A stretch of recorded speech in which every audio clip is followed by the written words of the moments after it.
Hi everyone, Steve Riss here, joined by Kevin Harper for the latest All Sports Betting Pod. And we're here for the Grand Slam of Darts Day 4. I mean, you have to say Day 3 was really unlucky for us, Kev, wasn't it? But it can happen in these group stages, can't it? Where I think you just said it off air to me, you either cane it or you seem to be on the back end of some really unlucky ones. Yeah, absolutely, Steve. First of all, what an incredible night of darts it was. I mean, it was energy zapping just watching it, let alone playing in it. Some real emotion and, plenty of close games, great finishes. It was really, really good. But like you say, pretty much all three of our bets were unlucky. Smith led 4-1 and then watched McGeaney take out 1-2-4 and 99, whereas previously in the tournament, it looked like it needed Edgog to do both of them. And then Deswan decided to hit 10 140s and only the 180 as opposed to the other two matches where he's hit more 180s and 140s. And then how Mitchell lost for you in the last game. Well, that was probably the most heartbreaking of the lot. And of course, in the process, he ballsed up the group bet from the weekend. So night to put behind us and focus on going forward rather than dwell on what's gone. I think apart from reflecting on what a great night of darts it was in terms of the action. Yeah, on the positive side, for outright betting, Glenn Durrant is through. Got a favourable draw, I would say. So, but that's the group stages here for you. You win some, you lose some, and there's a long way to go. There's a long, long way to go in this tournament as well in terms of the matches and bets on offer in the longer-legged game. So we move on to night, day number 4, and we're going to start in Group D. An interesting group here. Danny Noppert, he's out the running. Daryl Gurney on 4 points. Darren Webster on 2, Mark Webster on 2 points. All to play for there. And Mark Webster, he's in action against Danny Noppert. I mean, in terms of pure motivation, you would expect, Mark Webster has got it all, to play for here. Noppert is actually favourite with the bookies, though, Kev. I mean, are you having that in this situation? Well, you say he's got nothing to play for, Noppert, but, if you can win this 5-0 or 5-1, he can all of a sudden get himself sort of back in the mix, can't he? He's not completely dead just yet, as unlikely as it may seem. What is he's -7, isn't he? So if he can kind of win 5-0, get himself to -2, Webster will be out of the picture with -5, and then it's only the other Webster who's quite capable of losing 5-1 or worse to Daryl Gurney. So whilst it's a long shot for Noppert, he's not a complete and utter forlorn hope. But obviously that means he's going to have to come out firing, which is something he hasn't done in his first 2 matches. Took him an awful long time to get going against Webster, but he did get going. There was a spell sort of in the mid-range of that match where he was throwing darts as well as anyone's thrown this week, and I'll include Van Gerwen and Anderson in that. It was a 3-leg spell where he couldn't miss the treble 20, wasn't there? And if he can start like that in this game, then he's more than capable of taking care of Webster, who might be forgiven for just trying to keep this close rather than winning, because he's got to think rather, if I lose this narrowly, Gurney will do the job for me and I'll get myself through on 2 points. If we discuss these potential situations on Monday's podcast, and anyone who watched Monday's darts will have seen it play out in front of their eyes. There's so many players look at so many things. You only had to look at the relief on Mensur Sulejovic's face when he got his 4th leg. They all know what it means, and a funny feeling Webster could get caught in one of those catch-22 situations. He might sort of go for 3 legs. That'll put his, even if it were to lose 5-3, that'll put his leg difference at -2.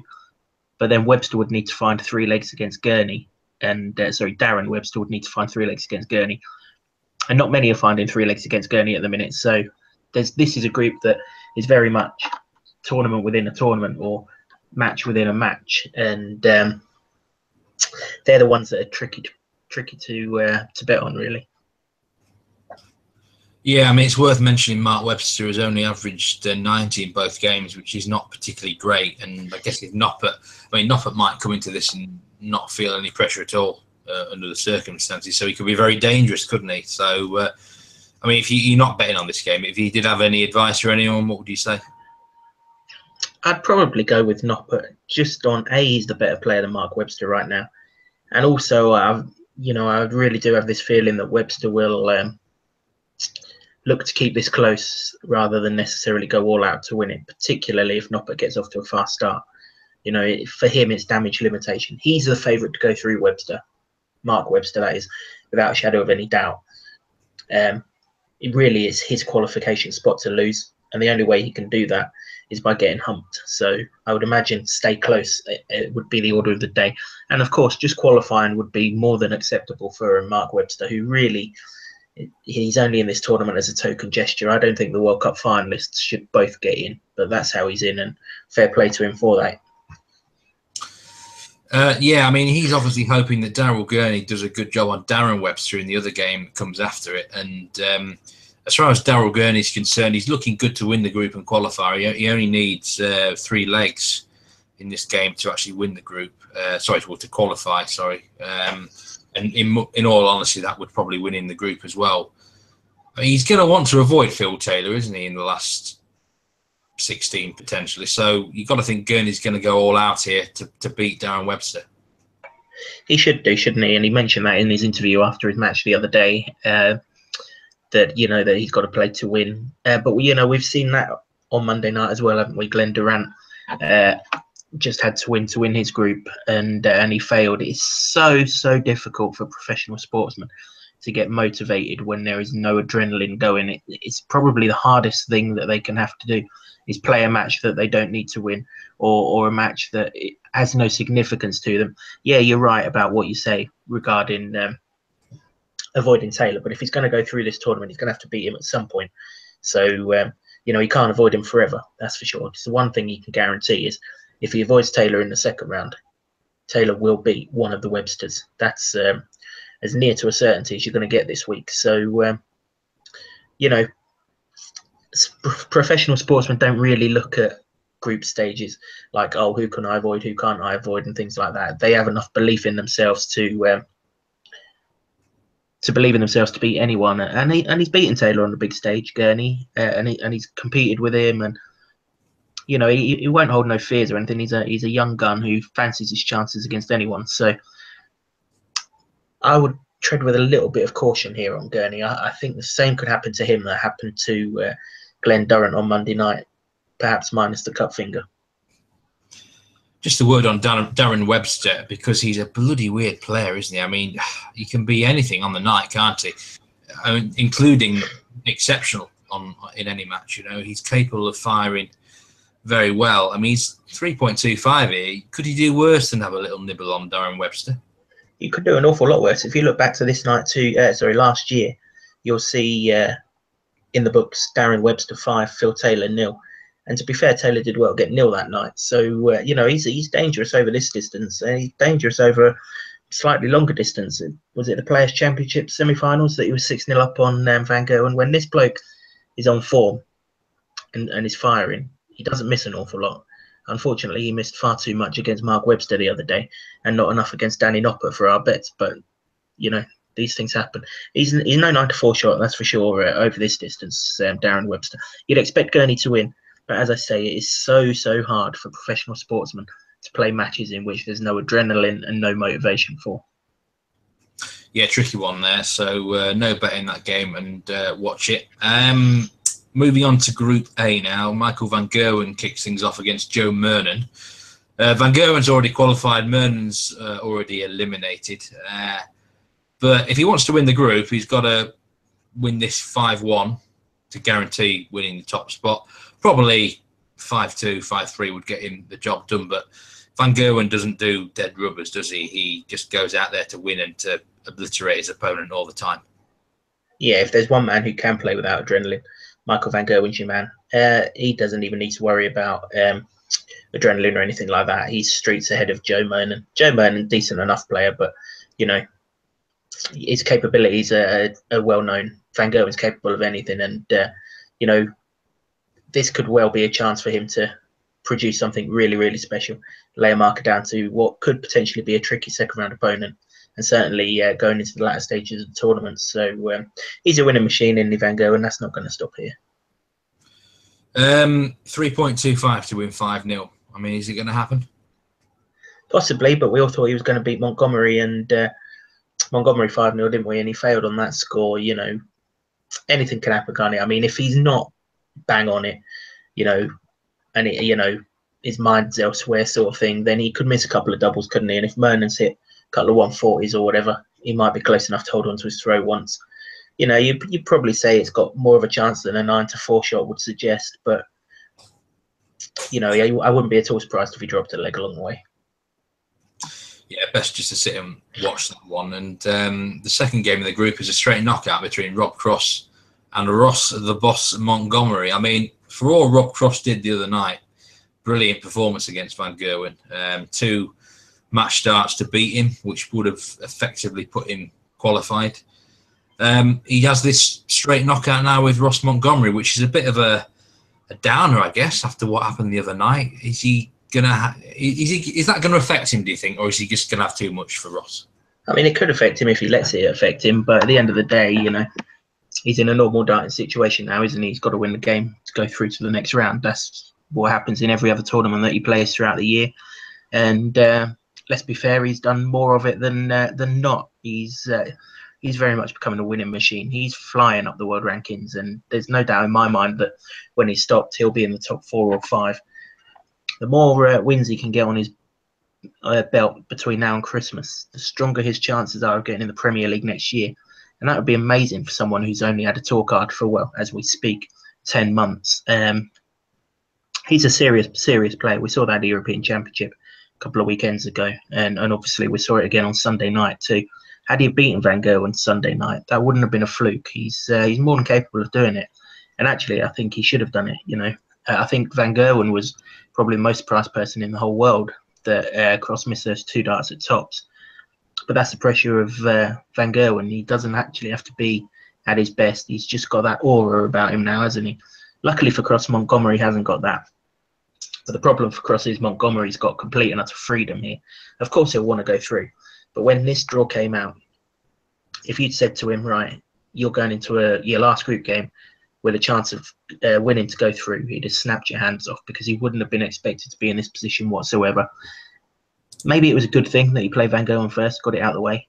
That was definitely no bad thing. What was definitely a good thing was how well he played against Van Gerwen. And actually, he had darts to win 4 of the 6 legs in that match. He only won 1 of them, but he could easily have won 3 more. And if he had it done and he was 4-2 up, my word, that could have been quite some shock.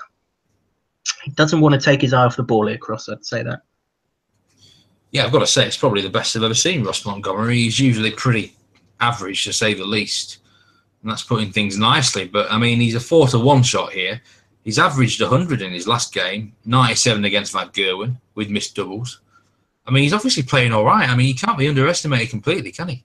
Well, this is the Ross Montgomery that you see throughout the year in the BDO, not the late side. He's never cracked that, and there seems to be some sort of Scottish hoodoo there, because if you think back in time, Gary Anderson had an absolutely shocking record there for someone of his talents. So, you know, he shouldn't be written off necessarily on that, Ross Montgomery. For the rest of the year, he's a top level player. I mean, he won the British Open on the BDO circuit this year, and you do not win Opens like the British Open if you're not a good darts player. Thousands enter that. They take some serious winning, and over similar distances to the one that he plays here, actually. He beat Scott Waits in the quarterfinal of that tournament. Cameron Menzies in the final. Well, Cameron Menzies has probably franked the form this week, hasn't he? And, you know, as I say, in these Opens, Montgomery's as good as there is around, so he'll be absolutely fine with this distance. And if he can throw it a little bit of freedom like he has done in his first 2 matches, Cross might have a game on his hands here. He doesn't want to get involved in a 3 each or anything like that, because crikey, all sorts could happen. If you have to give a correct score prediction here, what are you going to say?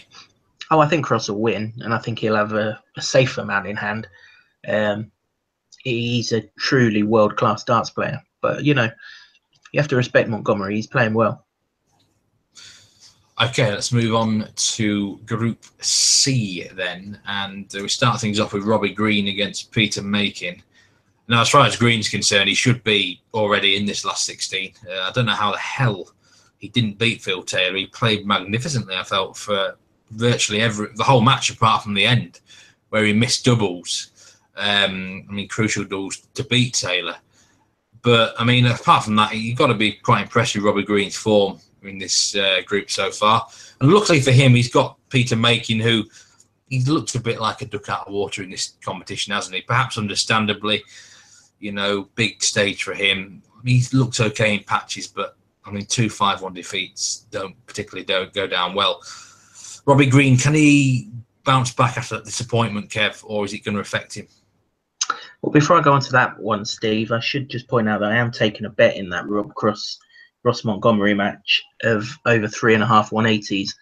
I think they're both quite capable of hitting a couple of 180s each along the way, and that's more than a low enough line to get stuck into. To go on to the Robbie Green thing, I don't think it'll affect him too much. I think if you said to him prior to going up on the stage on Sunday night, you're going to have a couple of darts to beat Phil Taylor, but you're going to lose 5-4. Given the way that this group's going, he'd have probably have said, okay, I'd like to hit the darts at the double, but I'll take that. Any legs you get off Phil Taylor in this group is a bonus. And to get 4 of them, well, James Wade's got to beat Phil Taylor to better that, hasn't he? So in many ways, although he lost, the result still keeps him in pole position. Yes, it'll probably mean he doesn't win the group. But again, I really don't think that that's gonna phase him. I think we can be pretty sure Robbie Green's not going to be leaving double 18 in this match, is he? He was he was unbelievable on tops, but that double 18 was really, really costly. You're right about Peter Machin. We'll probably see the best of him at Lakeside, I would imagine.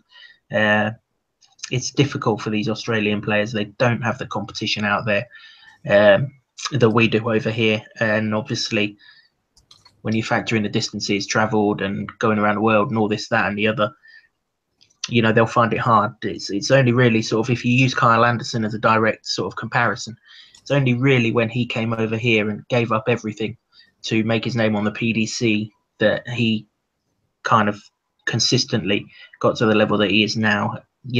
That's what Machin would have to do, but it's not easy. Anderson gave up his whole life. People aren't always prepared to do that, and that's absolutely acceptable. This is a bonus tournament for Machin. Don't forget he got in here by winning the BDO World Trophy, which in itself was an incredible result. He just had a fantastic weekend at the right time. He's not having that here, though, and I think Green will have too much for him. Interestingly, Green plays first here, so he can really, really, really pile the pressure on James Wade. If he can put out a big win, sort of 5-0, 5-1, then he'll take his leg difference to a level that James Wade can't overtake. So then Wade would have to beat Taylor 5-2 to see him through. But Green would be guaranteed to go through. 5-2 or better, Green's guaranteed to go through, and I think he'll sort that. I mean, to be honest, it's looking quite good for Robbie Green if he even wins the game. But you're going to take him -1.5 on the handicap. You think it's going to be fairly straightforward? Yeah, the danger is that he can lose and still go through, but you wouldn't want to trust James Wade not to put out a performance. So I think Green will win. I think he'll have too much, as long as he doesn't miss doubles. I think he'll have far too much for Machin.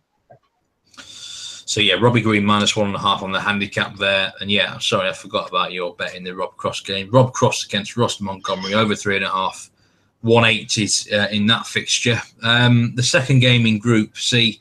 I mean, a lot depends on what happens in the Green game, doesn't it, really? But Phil Taylor against James Wade. Let's just presume Green wins, which would get him to at least +4 on the leg difference. I mean, then you're looking at a situation where Phil Taylor needs 3 legs to qualify and win the group. Wade, in all likelihood, unless Machin's done him a favour, he's not just got to beat Phil Taylor, he's got to beat him well. Can he do it? Well, I mean, really and truly, Wade's got to go into that match thinking I've got to win 5-2 to qualify. Forget about the other game. If you start letting that get into your thoughts, then, it's just going to jumble everything up, isn't it? I think that's got to be Wade's route. If Wade wins 5-2, he's through regardless of what happens in the other game. So that needs to be the way he approaches the match. Can he do it? Yeah, of course he can do it. Robbie Green was 4-2 up on Taylor the other night, so James Wade certainly can be. If James Wade throws first, that would be a massive advantage too, wouldn't it? He'd only need one break of throw, one answered break of throw, so that would help.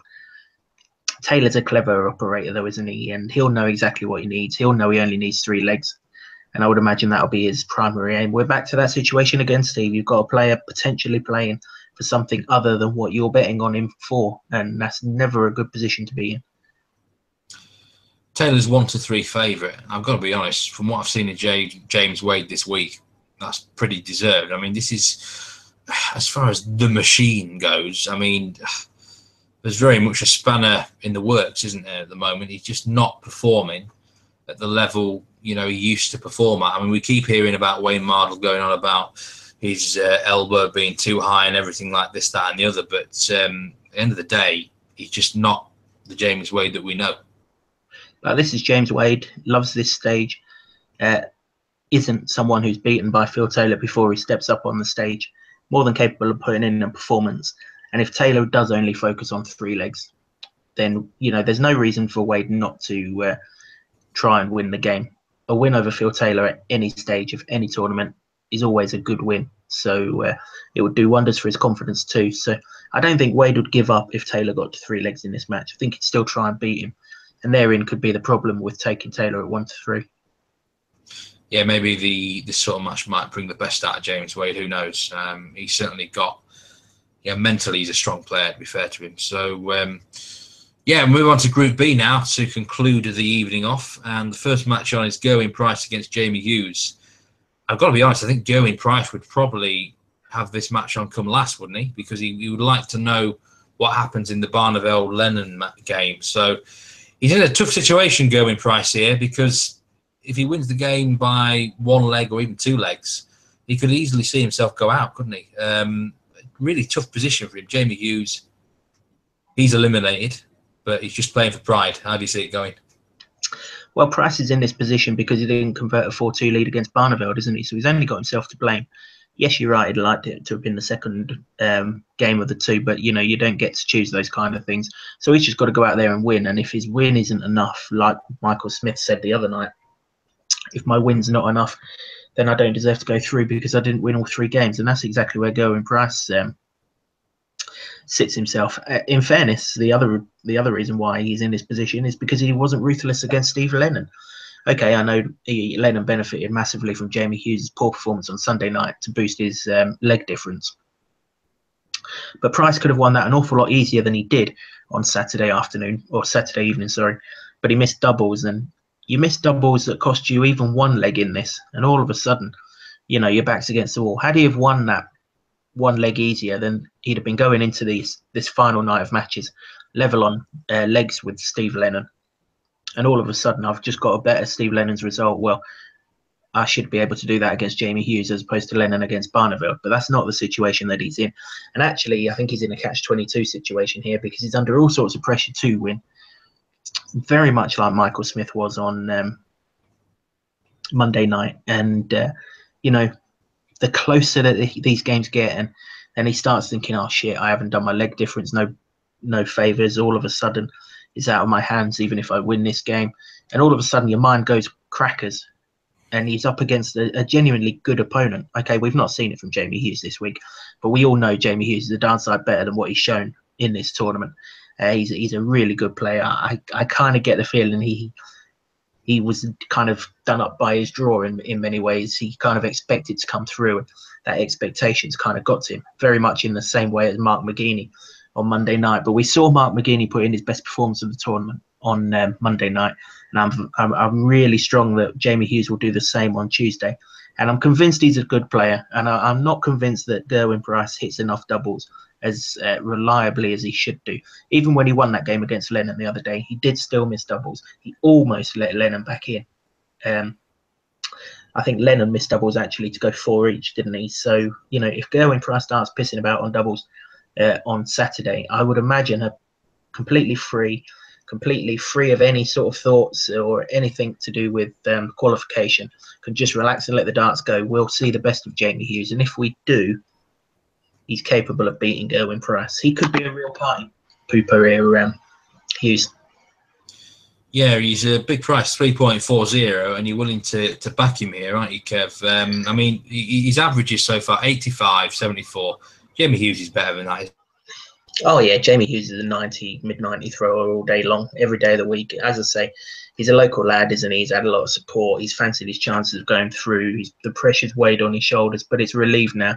There's no pressure on him. He can just go out and prove how good he is in much the same way that Mark McGuinness did on Monday night. I wouldn't be at all surprised if we see Jamie Hughes averaging somewhere near to 100 And if he keeps the pressure on Price, there is a missed double in Price. I mean, you've only got to look at his tournament to date: 5 out of 14 against Lennon on Saturday night. And obviously, of course, he's probably still reeling from the darts at double he missed against Barneveld, 4 out of 9 in that match. So, you know, he's missed 15 darts at doubles in 2 matches. If we've got another 6 or 7 missed doubles in him here, then Hughes is definitely good enough to take advantage. Okay, so Jamie Hughes at 3.4. That's your third bet of the night. And the final match is Raymond van Barneveld against Steve Lennon. I've got to say, this is surely an impossible match to bet on right now until we know the result of the going price game. I mean, both at the moment are fairly well situated. Got to say, Steve Lennon has quite impressed me, Kev, in the 2 games. He looks like quite a good player to me. I think he's one to watch for the future, this lad. Yeah, there isn't a young kid off this development tour that isn't really. They get such good quality competition, such good practice on that tour, that when they come onto the main stage, they don't fear anybody. I mean, even look at what Barry Van Peer's doing. You know, young kid with dartitis, and even he's winning matches. It just goes to show the sort of level that you have to play at on that development tour. And yeah, Lennon, really good player. Probably let himself down a little bit against Gerwin Price, I think it's fair to say, but we can allow him that. That was his first game on the stage on his own. He's been in the UK Open before, but, you know, some of them stages aren't TV stages. They're just in front of a little bit of a crowd. This one's a real big stage, so we can allow him that. I don't think he'll beat Barneveld. I don't think Barneveld's, what's the word I'm looking for?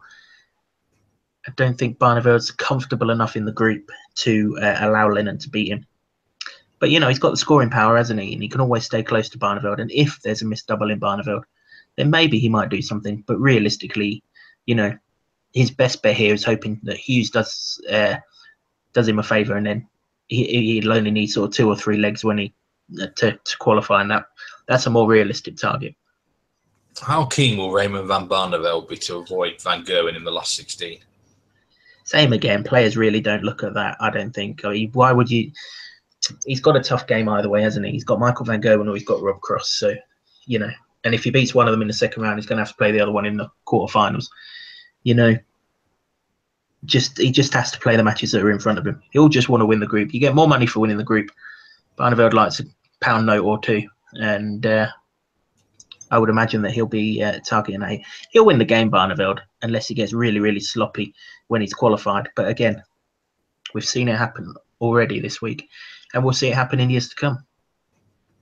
Brilliant. Well, thanks for your thoughts on all the games. 3 picks are Jamie Hughes to win, Rob Cross against Ross Montgomery over 3.5 180s, and Robbie Green -1.5 on the handicap. So best of luck with all those picks. We'll be back for day 5, where some of the really big games get going then, don't they, Kev, with the last 16 best of 19 legs, where all sorts of betting opportunities become available to us. So we look forward to that. And as I say, best of luck on Tuesday night.